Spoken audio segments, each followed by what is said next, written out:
भगवान कृष्ण का जीवन चरित्र सहज ही याद हो आता है। मथुरा की एक कैद में माता देवकी के गर्भ से जन्मे कृष्ण ने अपने आचरण से मानव जाति के सामने कई ऐसे उदाहरण रखे जो जीने की राह दिखाते हैं। ऐसा ही एक उदाहरण है उनके रणछोड़ बनने का। जी हां, एक बार कृष्ण भी युद्ध को बीच में ही छोड़कर मैदान से भाग गए थे। फिर भी शत्रु का वध हुआ और हजारों निर्दोष नागरिकों की सुरक्षा हुई। यह है कृष्ण के रणछोड़ बनने की कहानी। भगवान श्री कृष्ण का जन्म कंस का वध कर समस्त पृथ्वी लोक को उसके अत्याचारों से मुक्त कराने हेतु हुआ था। किशोरावस्था में ही वह गोकुल से मथुरा आ गए तथा दुष्ट कंस का वध किया। कंस की मृत्यु से दुखी उसके श्वशुर जरासंध ने एक विशाल सेना लेकर मथुरा पर आक्रमण कर दिया। इस आक्रमण में उसके साथ शिशुपाल और कालयवन जैसे शक्तिशाली राजा भी शामिल थे। जल्दी ही सेना मथुरा जा पहुंची और मथुरा की राजसभा में कृष्ण तथा बलराम को सेना को सौंपने का संदेश भेजा गया। इस युद्ध को टालने तथा मथुरा के निर्दोष नागरिकों को बचाने के लिए कृष्ण ने रातों रात वहां से सैकड़ों किलोमीटर दूर समुद्र में एक नई नगरी द्वारिका का निर्माण करवाया।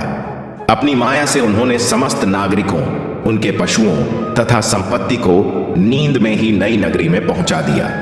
अगले दिन सूर्योदय के समय कृष्ण तथा बलराम जरासंध की सेना के सामने जा पहुंचे और उसे लड़ने के लिए चुनौती दी।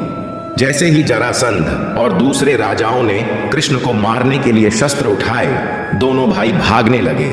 उन भाइयों के पीछे जरासंध तथा कालयवन जैसे राजा भी भागने लगे। कुछ ही देर में दोनों भाई बहुत आगे निकल गए और उनके पीछे केवल मात्र कालयवन रह गया। उसे देवताओं ने वरदान दिया था कि उसकी हत्या किसी अस्त्र या शस्त्र से नहीं होगी। ऐसे में वह निर्भीक था और लगातार कृष्ण का पीछा करते करते एक गुफा में जा पहुंचा। गुफा में राजा मुचुकुंद सो रहे थे, जिन्हें इंद्रदेव ने वरदान दिया था कि जो भी उन्हें उठाएगा वह उनके देखते ही जलकर भस्म हो जाएगा। वहां पहुंचकर कृष्ण ने सोए हुए मुचुकुंद पर अपना पीतांबर डाल दिया और स्वयं छिप गए। कालयवन भी वहां जा पहुंचा और सोए हुए राजा मुचुकुंद पर पीतांबर देख उन्हें ही कृष्ण समझ बैठा।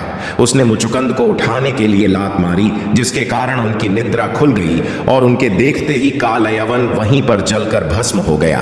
तत्पश्चात कृष्ण ने राजा मुचुकुंद को अपने चतुर्भुज स्वरूप में दर्शन दिए और उन्हें मोक्ष पाने का वरदान दिया।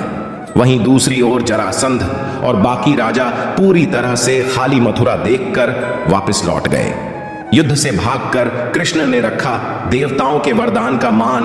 कृष्ण चाहते तो स्वयं भी कालयवन और अन्य अधर्मी राजाओं का वध कर सकते थे, परंतु देवताओं के दिए वरदान का मान रखने के लिए ही उन्होंने कालयवन को राजा मुचुकुंद के हाथों मरवाया। इसी तरह बाद में जरासंध का वध पांडुपुत्र भीम के हाथों करवाकर भूधरा का भार कम किया। इस तरह कृष्ण ने दिया दुनिया को उदाहरण। इस कहानी के बाद कृष्ण के नाम के साथ हमेशा के लिए रणछोड़ जोड़ दिया। कृष्ण की इस कहानी से सीख मिलती है कि अनावश्यक ताकत का प्रदर्शन नहीं कर बुद्धिबल से काम लेना चाहिए। इस तरह हम अपनी शक्ति को खर्च होने से रोक सकते हैं और बड़े से बड़े संकट का भी सामना कर सकते हैं।